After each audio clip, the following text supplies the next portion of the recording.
ఓం శ్రీ గురుభ్యో నమః.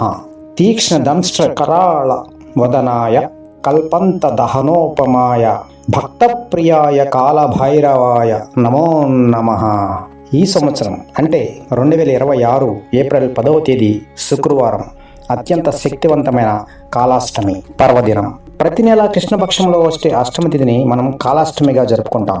ఈ కాలాష్టమి రోజున సమయానికి అధిపతి అంటే కాలానికి నాయకుడు శ్రీ కాలభైరవ స్వామిని పూజించటం ఆనవాయితీ. దీనివల్ల జాతకంలోని శని మరియు రాహు దోషాలు తొలగిపోతాయి. ముఖ్యంగా భయం, మానసిక ఆందోళనతో బాధపడేవారు ఈరోజు భైరవ ఆరాధన చేయడం వల్ల ధైర్యము, విజయము సిద్ధిస్తాయి. ఈ కాలాష్టమి రోజు సాయంత్రం కాలభైరవుడికి ముందు నెయ్యితో లేదా నువ్వుల నూనెతో దీపం వెలిగించి గారెలను నైవేద్యంగా సమర్పించడం చాలా శుభప్రదం.